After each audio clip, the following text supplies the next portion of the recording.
Merci. C'est parfait, merci, super contente d'être dans ce podcast. Bienvenue les filles, merci à vous tous d'être ici. Tout d'abord, je voudrais remercier justement Christophe qui nous permet dans un événement déjà bien innovant et audacieux de laisser de la place pour aborder ces sujets qu'on aborde peu. Et qu'on va voir ensemble, qu'on va explorer ensemble les filles. Donc Aurore, on se connaît déjà depuis 3 ans maintenant, dans le cadre de des accompagnements qu'on fait justement avec les entrepreneurs en croissance. De suite, voilà, ton expertise, on s'est bien aligné et ça a été évident pour moi de t'inviter à partager cette table aujourd'hui. Estelle, nous, on s'est rencontrés dans le cadre de l'événement et il en a suffi de peu justement pour avoir cet élan de vouloir discuter de tout ça et partager notre version, notre vision de la performance. Peut-être que ça va surprendre un petit peu les personnes qui nous écoutent aujourd'hui. En tout cas, on va aborder une notion large de la performance, une notion peut-être un peu plus durable que les rendements, que les retours sur investissement ou que les chiffres d'affaires. Une version aussi qui crée peut-être une autre forme de valeur. Donc c'est vraiment tout ça qu'on va explorer ensemble. On est dans un objectif, je pense, de plutôt amener matière à réflexion et d'inviter toutes les personnes à qui ça touchera, peut-être de creuser davantage les facteurs invisibles, parfois insoupçonnés, qui sont pourtant bien influents dans la performance. Tout d'abord, je pense que l'une des premières formes de la performance, c'est notre prise de décision. On l'a beaucoup entendu, notamment ce matin, notre capacité à prendre les bonnes décisions pour aller chercher la meilleure performance. Et pour autant, dès ce matin, en ouverture de l'événement, on entendait que les facteurs plus intérieurs, biologiques, font partie intégrante de la performance. Toi, Estelle, qui a une vision justement et une spécialité de psychologie financière et finance humaniste, qu'est-ce qui, selon toi, fait la différence entre les personnes qui vont avoir une performance durable et vraiment notable de ceux qui passent à côté dans un monde où justement ce n'est pas l'opportunité ni les solutions qui manquent? Oui, alors ce matin, c'était super intéressant parce que Christopher, sans le savoir, nous a fait une très belle introduction où il est finalement venu nous parler de comment est-ce que je mets mon corps en conditions physiques de réussite, en s'intéressant à notre biologie, notre mécanisme intérieur, nos hormones. Et finalement, ça m'a interrogée parce que je me suis dit, bon, en soi, manger bien, boire de l'eau, faire du sport, tout le monde sait qu'il faut le faire, mais on ne le fait pas. Et moi, là où mon expertise est l'argent, finalement, c'est pareil en matière de finance, de gestion. Grosso modo, on sait un petit peu ce qu'il faut faire. En général, on va dire gagner de l'argent et en dépenser moins et l'investir correctement, mais on ne le fait pas. Et je pense que dans comment est-ce que je me mets en condition de réussite, on va souvent s'intéresser à ce qu'on voit de visible, mais moins à ce qu'on voit d'invisible. Et dans cette partie justement invisible, évidemment, il y a comment est-ce que je me connecte à mon corps, comment est-ce que j'écoute mon corps, mais il y a aussi toute cette partie plus inconsciente. Aujourd'hui, ce qu'il faut comprendre pour moi, c'est qu'on est vraiment dans un monde où on est sursollicité tout le temps. Information, choix, possibilités. Et donc, on ne répond plus finalement à ce qui peut être là, juste on réagit parce qu'on est bombardé de partout et on fait ça.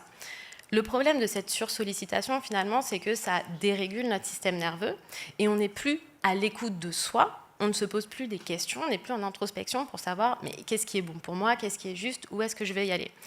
Et ce qui est intéressant, c'est que quand on observe les meilleurs investisseurs, les meilleurs entrepreneurs, ceux qui ont les meilleurs résultats financiers, ce qu'on a défini comme réussite, que nous on remet un peu en question d'ailleurs, on va quand même observer qu'ils font toujours quelque chose, c'est qu'ils vont agir souvent plus vite que les autres. Ils ont toujours ce côté un petit peu avant-gardiste. Et ce qui les amène à faire ça, c'est qu'ils vont s'inscrire dans une forme de point d'équilibre que moi j'appelle un peu le sweet spot entre la logique et l'intuition, en fait. Sauf que pour accéder à cet espace-là, entre sa logique et son intuition, ça demande à être connecté à soi, à être dans de bonnes conditions, à être capable de s'écouter. Pour faire ça, Pour moi, il y a 2 biais qui sont hyper importants. Le premier, c'est le travail de fond, en fait. Déjà, je vais m'interroger. Quelle est ma relation à l'argent? Quelle est ma relation à la performance? Quelle est ma définition de la réussite à moi? Pas celle qu'on me propose sur le papier.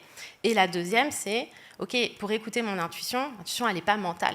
L'intuition, tu as beau faire des plus et des moins, les avantages et les inconvénients, c'est pas comme ça, tu vas la ressentir dans ton corps. Chacun à sa façon. Pour certains, elle va vraiment s'exprimer très fort, pour d'autres, un peu plus en silence. Et du coup, ça demande au quotidien, en fait, d'être connecté à son corps et de savoir l'écouter, tout simplement.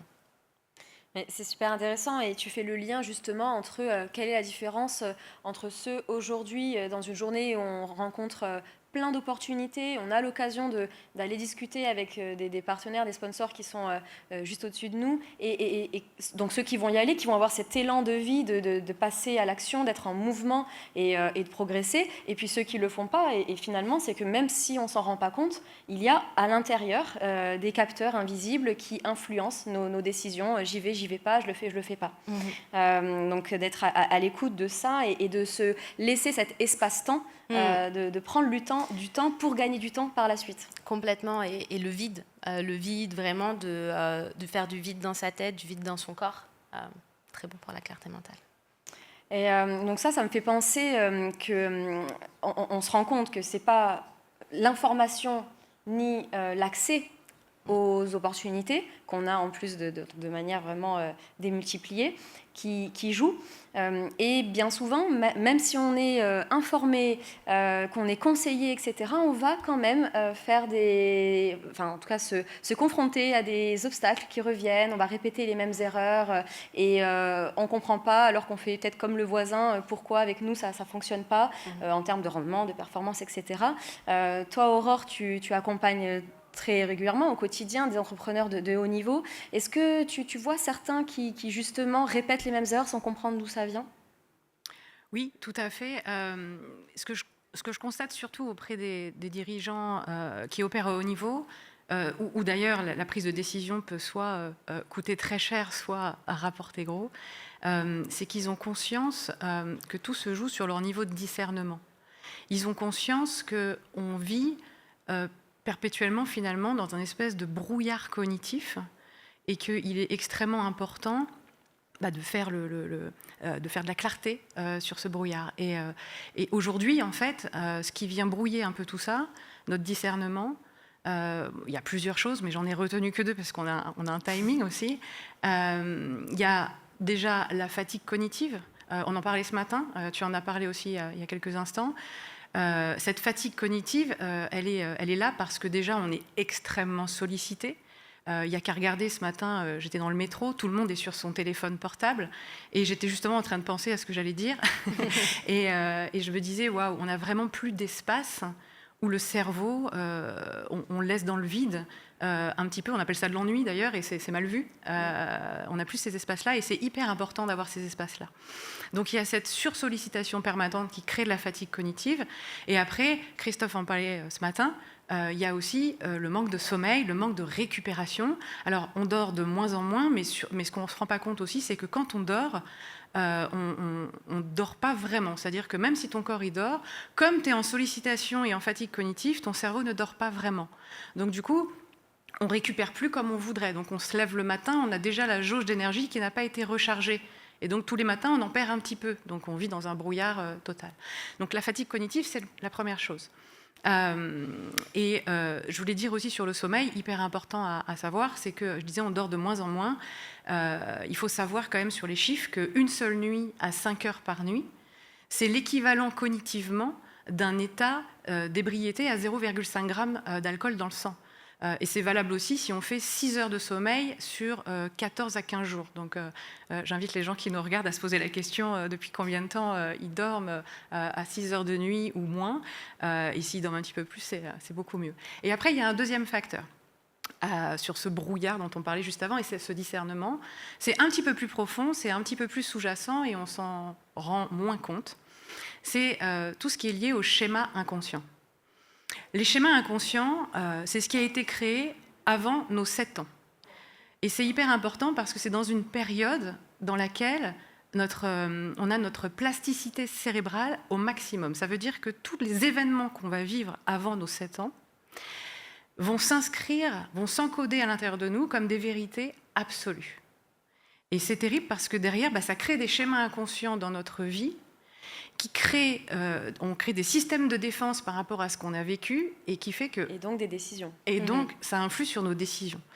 Je ne sais pas si j'avais le temps, mais j'avais un exemple à donner d'une repreneuse qui était venue me voir il y a quelques semaines.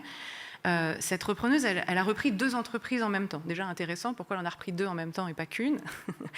Et elle vient me voir parce qu'elle ne se reconnaît plus dans ses décisions. Et elle sent que ça impacte financièrement ces 2 sociétés et que si elle continue comme ça, c'est une catastrophe. Et donc, elle vient me voir là-dessus. Et en creusant un peu, on se rend compte en fait que dans son enfance, elle avait encodé qu'il lui fallait beaucoup d'argent pour ne pas être exclue du groupe. Tout simplement parce qu'elle a évolué dans un monde où les gens étaient plus riches qu'elle et du coup, les enfants de l'époque ne l'invitaient jamais parce qu'elle n'avait pas les moyens. Et donc, elle se sentait exclue constamment. Et du coup, on remarquait qu'aujourd'hui, en fait, les décisions qu'elle prend sur ses finances, c'est pas les décisions d'une chef d'entreprise qui a un discernement évident, c'est les décisions d'une petite fille qui ne veut juste plus être exclue. Donc du coup, pour résumer par rapport à aussi ta question, pour moi, les dirigeants qui opèrent à haut niveau, ceux qui prennent les meilleures décisions, sont ceux qui cherchent à avoir le meilleur discernement possible, faire attention à ça, donc avoir un sommeil récupérateur, avoir une clarté d'esprit, et à prendre le temps de décoder et de déconditionner les schémas inconscients qu'ils portent. Donc finalement, une fois qu'on prend conscience, alors ça prend son temps, mais quand on prend conscience que nos choix, nos décisions et donc notre performance future et durable est influencée par tous ces capteurs invisibles, intérieurs, les schémas répétitifs, etc., notre état intérieur également, quand on a cette conscience-là et qu'on cherche toujours la performance dans notre activité notamment, et qu'on vient voir des expertes comme vous, qu'est-ce qui se passe concrètement quand toi tu accompagnes individuellement, Aurore, un dirigeant qui veut gagner des points de performance supplémentaires et qui a pris conscience, ou en tout cas qui se dit, bon, je vois que je perds en performance, il y a des schémas qui se répètent, etc. Concrètement, comment vous commencez ? Qu'est-ce que vous travaillez ? Comment tu vois s'il y a un schéma répétitif derrière ou pas ? Comment ça se passe ? Déjà, en général, moi, on vient me voir quand il y a un blocage, quelque chose genre très concret dans le business, c'est-à-dire j'arrive pas à déléguer, j'ai essayé mais j'y arrive pas, ou alors j'arrive même pas à essayer de le faire, ou alors j'ai un problème sur mes finances, mon argent. Enfin, on vient sur un blocage et on a déjà tout essayé avant. C'est hyper important. On a essayé tout ce qui est stratégie, concret, etc. Et là, on se dit, bon, j'ai tout essayé, il doit y avoir autre chose. Et quand on vient me voir, moi, déjà, pour repérer s'il y a un schéma inconscient ou pas, déjà, premièrement, il y a l'incohérence de base. C'est-à-dire, la personne qui vient me voir, elle veut faire croître son entreprise, elle veut faire croître sa performance, mais elle sabote totalement cette croissance dans son comportement. Typiquement, je prends l'exemple d'un dirigeant que j'ai eu il n'y a pas longtemps aussi. Lui, il a une salle de sport. Il veut faire croître sa salle de sport. Et il vient me voir parce qu'il a des clients qui sont abonnés sur 1 an à sa salle de sport. Et chaque fois qu'un client lui envoie un message pour lui dire en fait, ça fait 3 mois que je ne suis pas venu à la salle, je suis désolée, mais du coup, est-ce qu'on pourrait annuler mon abonnement ? Il n'essaye même pas de discuter, il l'annule. Donc là, il y a une incohérence. Là, en termes de performance, de chiffre d'affaires au premier temps, déjà. Donc là, je me dis, OK, il y a clairement une incohérence, et visiblement, lui-même, il s'en rend compte, mais il n'arrive pas à faire autrement. C'est ça qui est dingue. OK, donc là, je me dis, il y a forcément quelque chose derrière. Après, je vais lui poser des questions, et je vais bien sûr, je vais écouter ce qu'il va me dire, mais je vais surtout écouter la façon dont il me le dit. C'est ça qui est important, parce qu'il peut y avoir de la charge émotionnelle qu'il faut que je repère. Il peut y avoir des répétitions. Des fois, les gens, dans une session de 60 minutes, ils vont répéter 20 fois le même mot. Ils s'en est même pas rendu compte. Alors que moi, forcément, je m'en suis rendu compte. Je me suis dit, ce mot est hyper important. Par exemple, le mot exclu de celle d'avant, elle l'avait répété beaucoup. Donc, je repère ça, je repère les justifications, les généralisations, tous les trucs un peu comme ça qui me permettent de me dire, OK, il y a vraiment quelque chose d'étonnant. Et sur ce dirigeant, là, je reste sur ma salle de sport. Ensuite, une fois que j'ai repéré tout ça, on va creuser. Et lui, tout simplement, la question que je lui ai demandé, c'est, il y a un contrat, donc pourquoi est-ce que tu ne dis pas au client de tenir le contrat ? Et sa réponse était extrêmement étonnante, je ne m'y attendais pas du tout, c'est ça que je trouve ça fascinant dans l'accompagnement que je fais. Sa réponse a été parce que j'ai peur que ça en vienne au conflit physique. Ah ok. Alors, je lui dis, oh, hyper étonnant, pourquoi ? Et là, il me dit, parce qu'en fait, avant, j'ai pas toujours été aussi balèze que je suis maintenant. Alors, pour la petite histoire, quand il m'a appelé, il était en visio avec moi. Quand il a ouvert la visio, il était tellement balèze qu'il rentrait pas dans le champ de la caméra. Et déjà, je me suis dit, waouh. Et après, j'ai dit, il a une salle de sport, d'accord. Il y a peut-être une histoire derrière mais ça. sur le coup, je me dis, bon, il a une salle de sport, c'est ok. Et là, il me dit, mais j'étais pas aussi balèze que ça avant. Et je lui dis oui, et il me dit, en fait, je me rappelle qu'à 5 ans, donc, tout à l'heure j'ai dit avant 7 ans, et il me dit, je me rappelle qu'à 5 ans, j'ai fait une séance d'essai de judo. Et en fait, j'ai passé la séance aplatie par terre par un gars plus balèze que moi. Il m'aplatissait, il se relevait, il se marrait, il m'aplatissait, il se relevait, il se marrait et recommençait. Et il me dit, j'ai passé toute la session comme ça a été l'enfer total. Et à ce moment-là, il a encodé qu'il n'était pas assez fort. Et du coup, il a passé toute sa vie après à éviter le conflit, parce qu'il n'était pas assez fort. D'éviter le conflit pour ne pas se retrouver aplati par terre. Ce qui donnait un gars qui s'aplatissait avant les autres, puisque du coup, il annulait les abonnements. Fascinant. Donc voilà. Donc ça, c'est comme ça que je remonte à la source. Et pour terminer, si j'ai encore deux secondes, une fois qu'on est arrivé à cet endroit-là, eh bien, l'idée ici, c'est pas d'avoir juste une prise de conscience et une bonne volonté pour repartir, c'est d'avoir un plan d'action extrêmement concret, semaine après semaine, et extrêmement progressif, pour permettre au système nerveux de se déconditionner de ce qu'il a vécu et de se dire que, ok, maintenant c'est bon, je peux me reposer, il ne va pas venir frapper à ma porte et me tabasser et je ne vais pas être aplati par terre. C'est super intéressant et ça nous illustre l'importance d'avoir cette résonance, ce reflet de l'autre, parce que c'est toujours difficile de se questionner, de s'auto-questionner, de s'auto-comprendre. Et donc là, sur notre sujet de la performance, on vient de l'aborder sur la question de notre capacité à prendre des meilleures décisions, donc après qu'on soit un dirigeant ou un investisseur, et de prendre des décisions qui vont nous servir durablement et pas suivre l'objet brillant, par exemple. Mais ce qui me vient, c'est que finalement, si individuellement, on est régi et guidé par des schémas répétitifs, par ce qui se passe dans notre enfance avant nos 7 ans, par notre système nerveux à l'instant présent, il se passe la même chose pour nos clients. Il se passe par la même chose pour nos prospects. Alors qu'en tant que professionnel, on a idéalement créé la meilleure solution qui va apporter la meilleure valeur, qui va vraiment faciliter le quotidien de nos clients, eh bien, on n'arrive pas à avoir 100% de conversion, on n'arrive pas à toucher les summums de la performance, parce qu'on doit... il y a des clients face à nous qui eux-mêmes sont biaisés, eux-mêmes sont dans leur schéma, dans leur paysage. Donc ça me fait penser...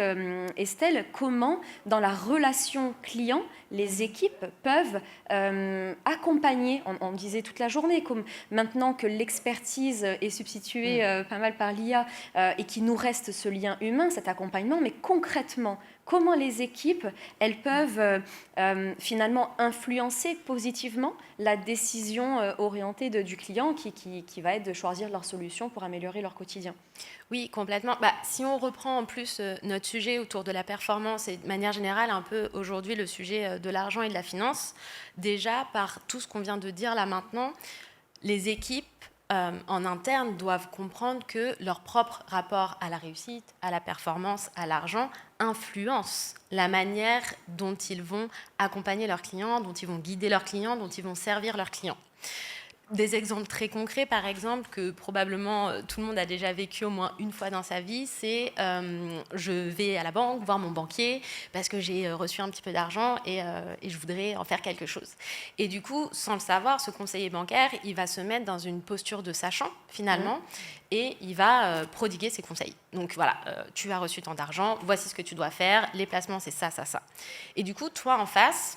qui potentiellement n'a pas reçu d'éducation financière, qui n'a pas eu la chance d'évoluer dans un milieu où on t'a parlé de ça, en fait, tu vas presque appliquer ce qu'il te dit sans jamais te poser de questions.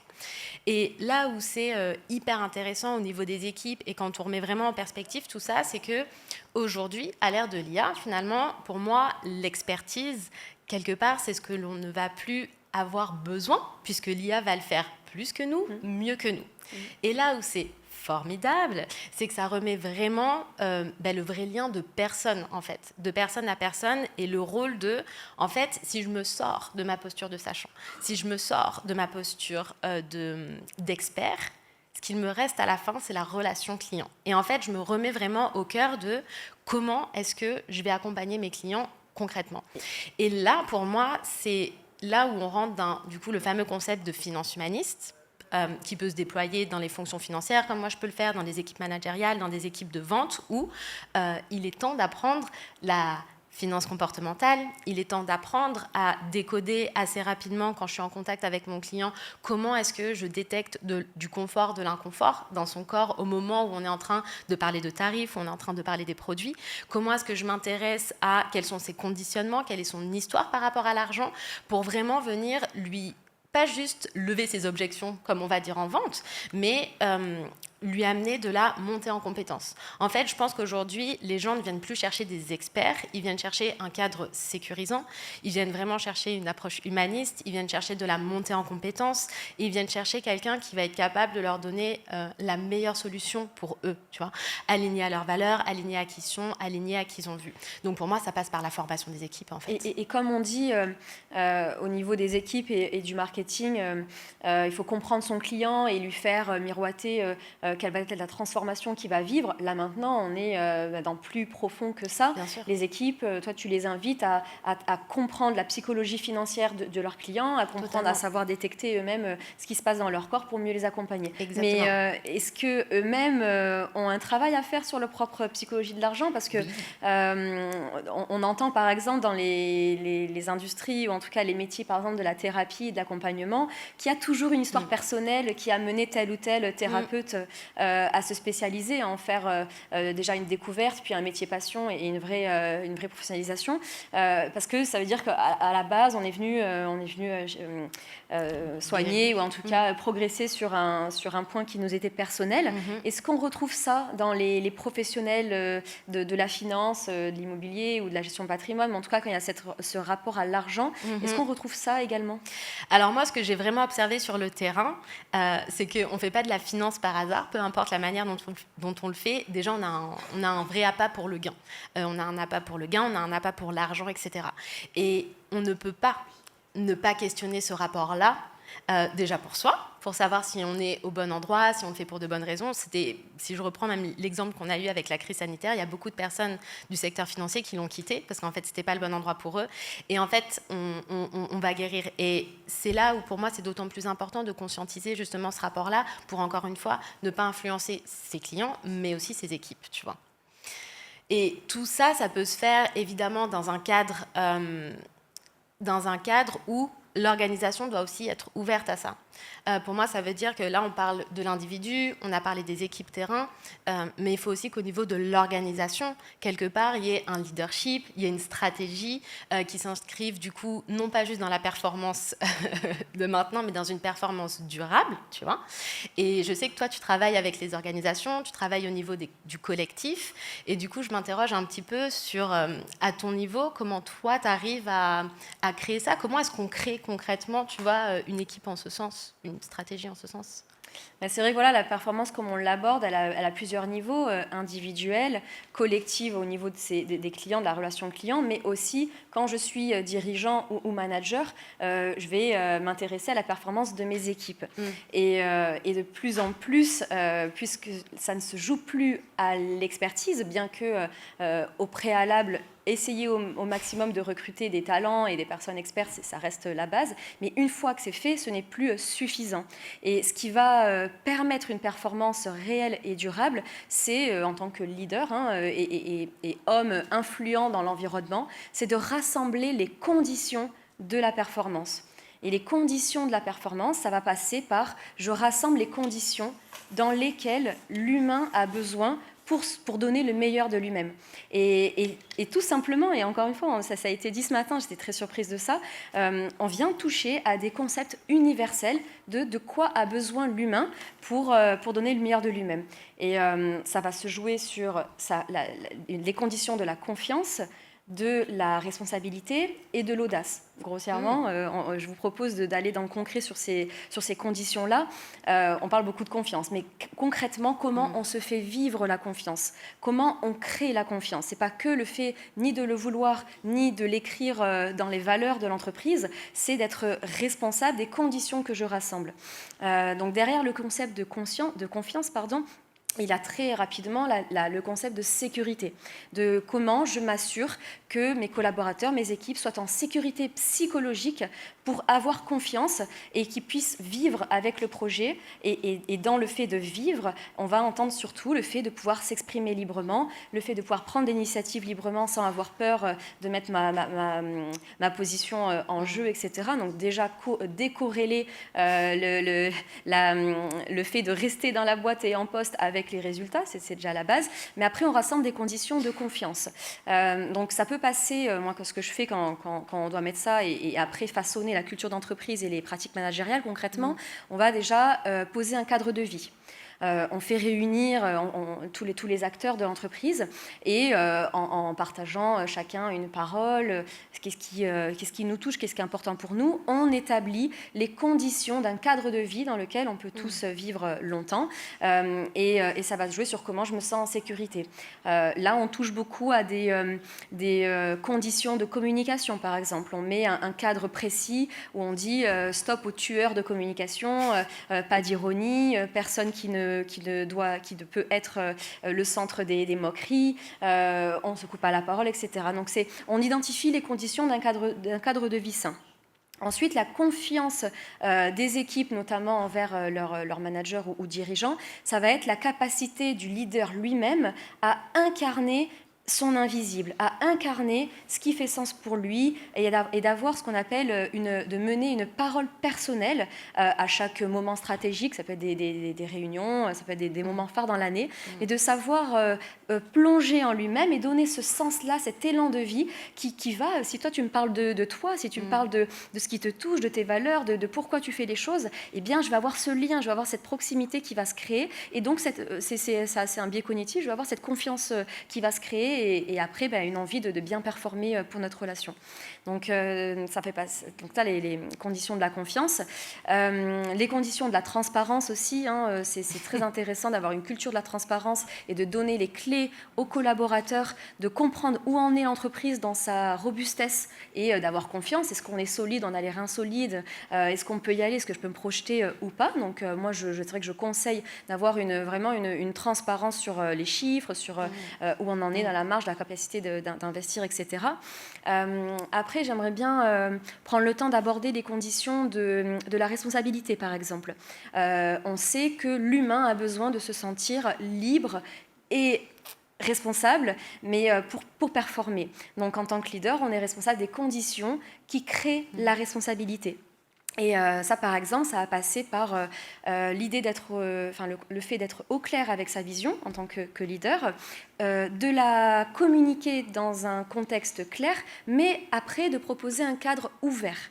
Et ce cadre ouvert, pour moi, il va passer par le fait de mettre en place une politique guidée par les OKR, par exemple, plutôt que les KPI. Donc, c'est les Objective Key Results ou les KPI. Donc, c'est un jargon qui est assez expert. Mais en soi, c'est de se dire, on n'œuvre pas pour l'objectif quantitatif purement. Je ne cherche pas, presque bête et méchamment, de produire du chiffre d'affaires. Je cherche à assouvir des objectifs qualitatifs, des objectifs intentionnistes. Par exemple, ce n'est pas faire 100 ventes, c'est d'être la plateforme ou l'agence la plus recommandée par nos clients. Et des fois, pour avoir ce lien-là, l'acteur, le collaborateur, va comprendre qu'il peut passer plus de temps dans la rencontre client, plus de temps dans la présentation de la solution, dans la compréhension de ce que le client recherche, de quelles sont ses valeurs, etc., pour créer ce lien-là et donc à la fin de proposer cette étape où recommanderez-vous notre agence à vos amis, oui, non, et là de qualifier l'objectif d'être la solution la plus recommandée par ce scoring-là. Mais en soi, c'est vraiment d'avoir non pas des objectifs quantitatifs, mais des objectifs intentionnels de vision, de sens et de création de valeur. Ça, c'est des conditions de la responsabilité. On a aussi des conditions de l'audace que je serais heureuse d'aborder dans un format plus long ce soir ou dans d'autres moments, voilà, à distance. Voilà. Parce que je vois qu'on arrive en fin de chrono. Enfin, mais tranquillement. Mais en tout cas, c'est de se dire le meilleur de l'homme apparaît toujours lorsque les conditions le permettent et on est en tant que leader responsable de ces conditions-là. Et après, une fois qu'on les identifie, on vient influencer ou en tout cas créer la culture d'entreprise et les pratiques managériales et le leadership adéquat en organisation. Et on pourrait croire que tout ce dont on est en train de parler peut paraître très abstrait, mais il y a des résultats très concrets. On n'a pas le temps de les développer ici parce que le chrono est en train de sonner. Mais on sera ravis de pouvoir partager ça avec vous hors... Voilà, sur la rétention, sur la capacité à prendre des décisions rapidement, mais les bonnes. Voilà, on est plein de retours sur investissement, de performances concrètes. Oui, humanistes finalement. Merci les Merci. filles. Merci beaucoup. Merci à vous. Je vais vous demander s'il vous plaît de les applaudir.